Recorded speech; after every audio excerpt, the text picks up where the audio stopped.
All right, I'm going to start out with a rap. Explains my whole life cycle. This is my last lecture. We had to get all my good stuff in. Dr. P. Let me kick my credentials. OG with academic essentials. SF, 3rd Street and Paloux. You on the corner, you don't know what to do. I used to walk into libraries, take the tray down. You say a word, it was academic spray down.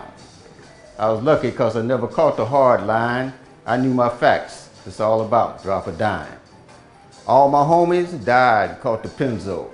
Lost their diamonds, cops stole their benzos. Living that life was the cause of it. Fast laning, bunch of bullshit.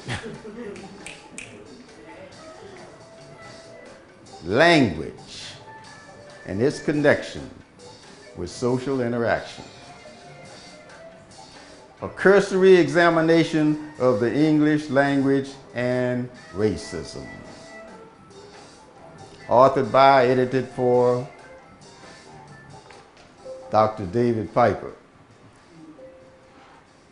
AKA Dr. P. Now, Ossie Davis in 1967. Now, the 60s were beautiful because everything happened in the 60s. Everything. Change, everything. Indelible marks left by a group of people who thought they could make some change.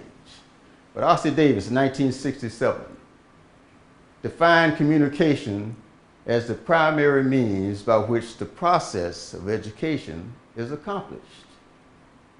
He said that language is the primary medium of communication in the education process, and in this case, the English language. He indicted the English language as one of the prime carriers of racism from one person to the next. His concerns were brought about by his examination of Roget's Thesaurus of the English Language, which revealed the following facts. The word black, blackness, has 120 synonyms. That's back in the 60s now. 60 of which were distinctly unfavorable, none of them even mildly positive. Among the offending 60s were such words as smut, smudge, sullied, begrimed, dingy, murky, threatening, frowning, foreboding, forbidden, deadly, unclean, dirty, unwashed, foul, funky, stinky, nasty, etc., etc., etc. In addition to these villainous 60 were 20 other words that were related directly to people, melanin endowed people, such as Negro, Negress, Nigger. Now that's different from nigger. That's nigger. That's a nasty word.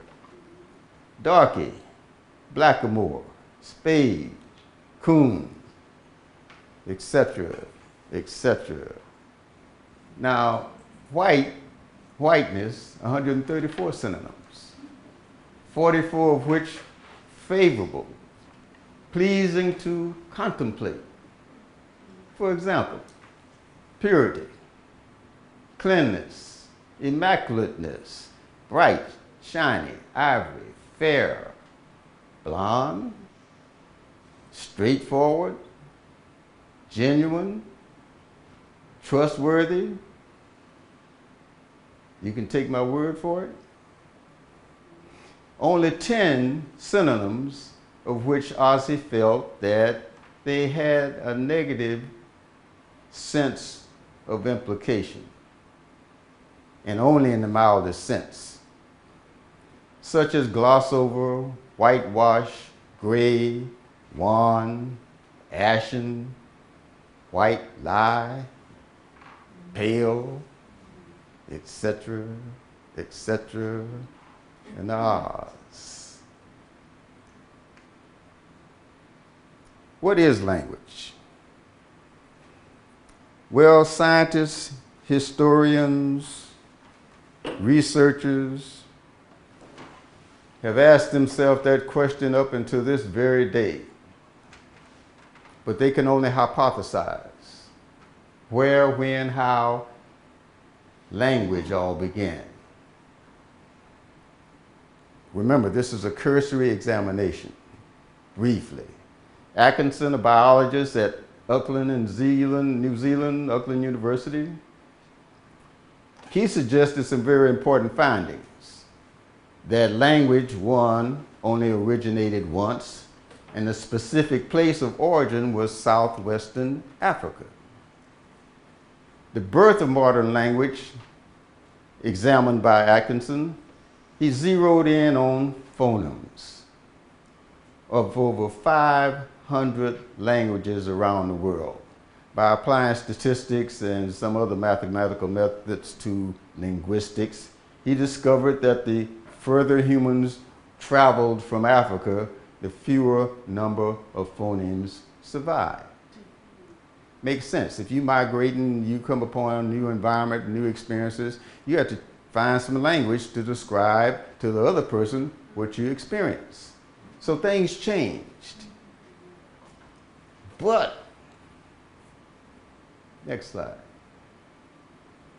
Michael Sisau, something.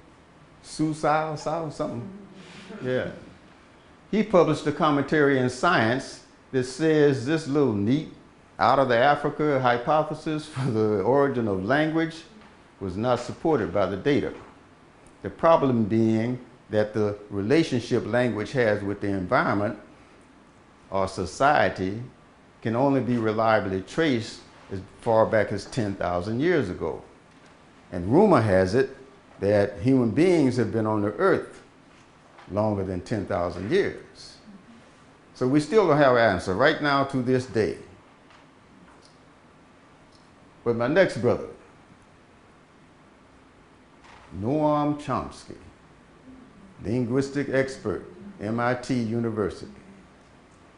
He said he wasn't even concerned about the origin of language. He said the connection between the human psyche and speech is far more complicated than you can even realize. Language is but one of the ways in which we communicate with one another. One of the ways. It conveys not only thought, but emotion. The main use of language is to transfer thoughts from one brain to another. Thought comes first. Language is an expression of your thoughts.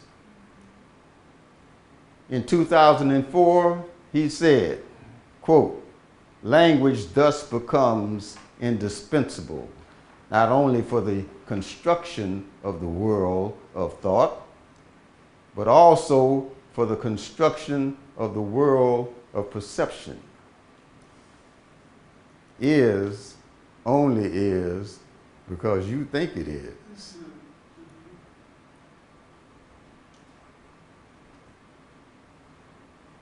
If you go to the library at Mission College and look in that big old rusty, dusty Webster dictionary, you're going to find 5 or 6 pages defining the word black, 7 or more pages defining the word white.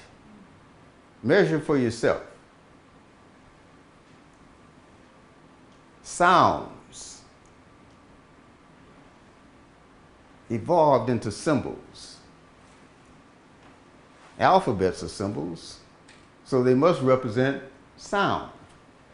And those alphabet symbols are used to construct words.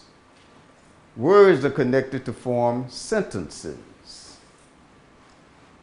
Those word sentences are used to convey concepts, images, representations, something that stands for something else. Let that sink in. Something that stands for something else, whether that be tangible or intangible. Word sentences represent a mental concept that is based on socially constructed reality. Now, what is socially constructed reality. The 60s, the time for change and indelible imprints. Peter Berger and Thomas Luckman in 1966 said, persons and groups interacting in a social system create, over time, concepts or mental representations of each other. And these concepts eventually become habituated into reciprocal roles played by the actors in relationship to each other. Shakespeare said, the world's a stage and everybody got a role to play. Play your role the best way you can.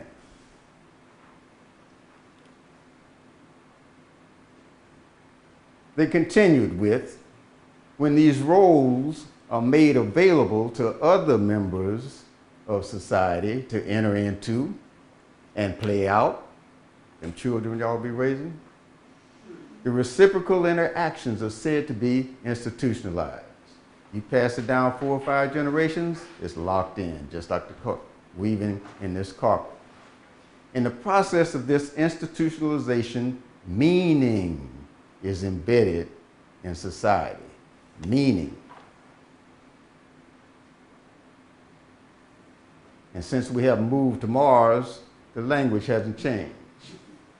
Knowledge and people's conception of what reality is becomes embedded in the institutional fabric of society.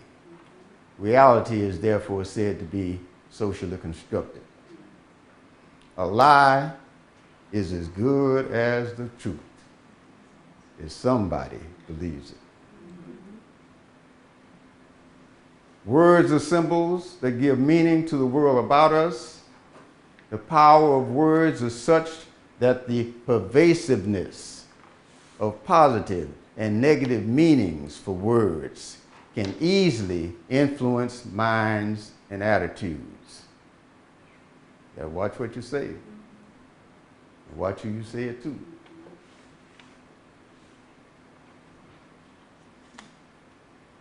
Symbols, words, sentences, and behavior are the core elements in the communication and language use process. Language constructs thoughts. Thoughts drive and form behavior. Behavior denotes belief. Belief generates action, and action always results in reaction or consequences.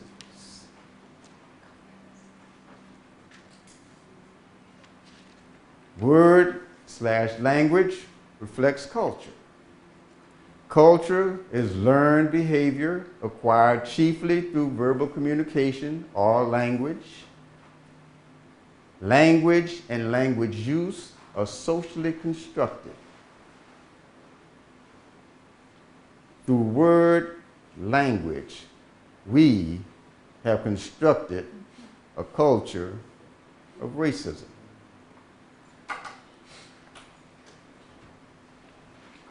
The word black is just as salient as the words Negro, Negress, nigger, darky, blackamoor, spade, coon.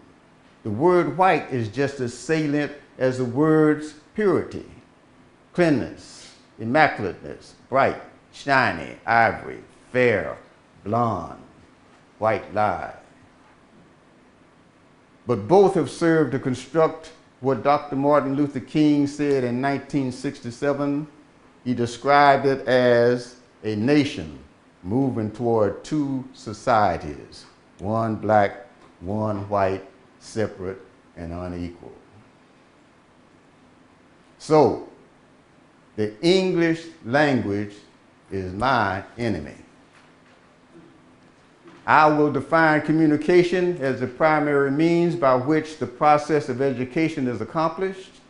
I will say that language is the primary medium of communication in the educational process, and in this case, the English language.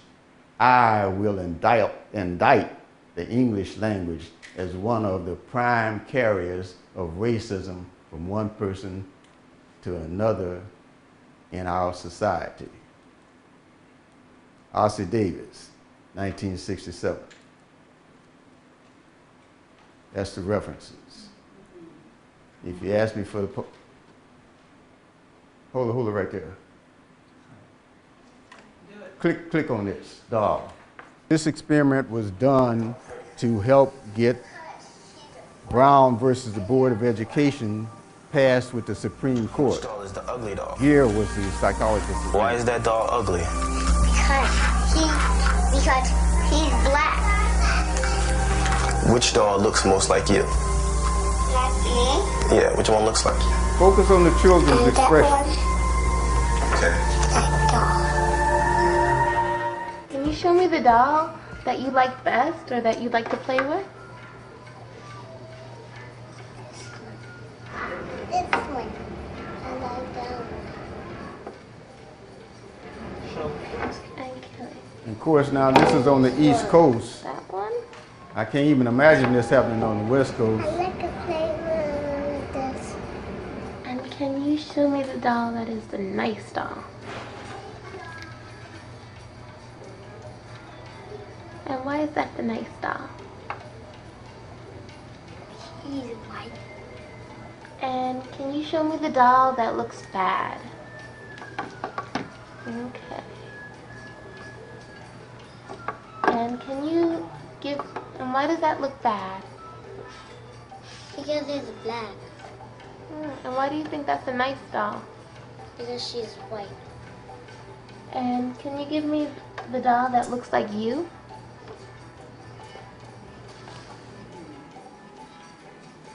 15 out of the 21 children preferred the white doll. So it's not just Mission College. This shit is spread all over the world. And all that's the references and stuff, because I know somebody's going to question, you know, my shut up. So I'm ready, brother. I'm ready. I got my backup. Okay, so that's it.